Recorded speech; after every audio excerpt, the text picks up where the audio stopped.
So we all know that cancer is a huge burden in society. In the US, it's actually the second leading cause of death among Americans, and 1 out of 4 deaths in the United States is due to cancer.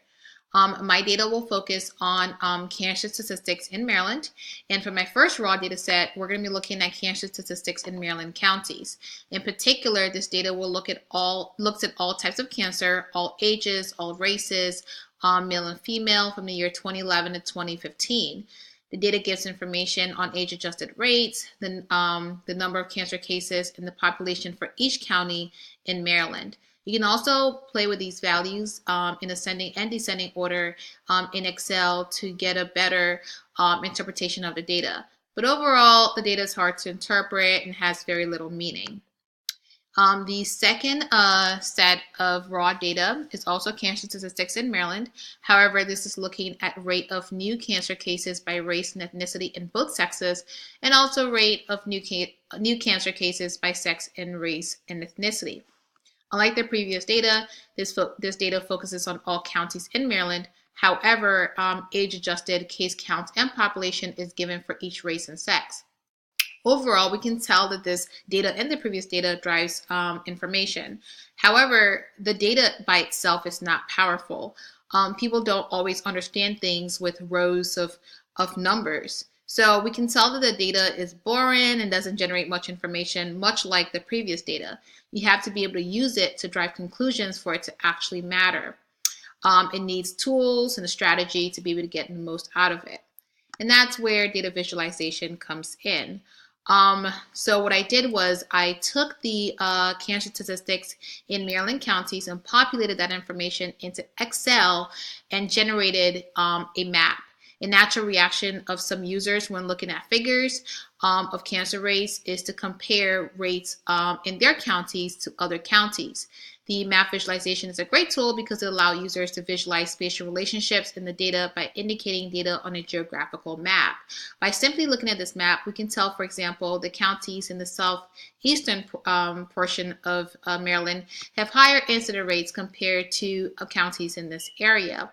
By seeing this, we're able to draw conclusions about the region. Perhaps this region has proportionally fewer smokers than other states. Perhaps there are variations in medical care. We're not exactly sure. But by looking at this map, we're able to draw conclusions and better interpret the data. A great thing about this tool also is that if you hover your cursor on a specific county, you're able to generate information about that county as well, such as the age-adjusted rates, the case count, and also the population. Another tool that is used in data visualization is the donut tool. And this donut tool is used to determine the rate of new cancer cases by sex and race and ethnicity. What's great about this tool is that it's incredibly easy to use and it's also incredibly easy to generate.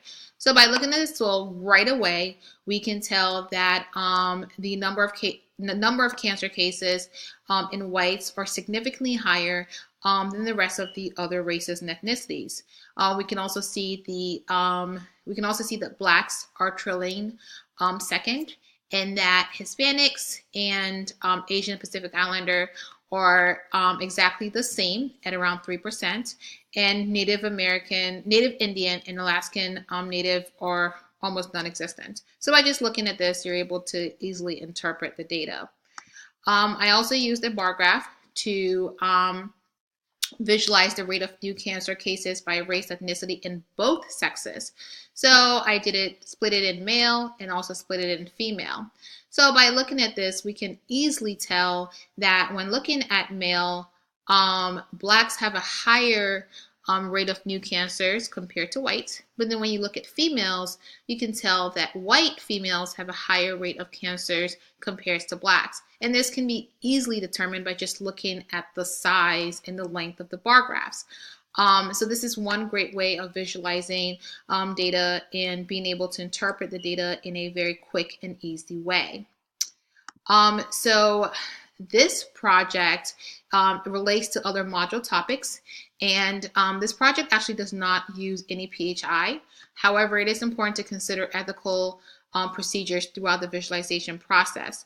Ethics in data visualization is not a new concept. And many researchers and scholars have actually discussed the importance of standards and best practices for the development of data visualization.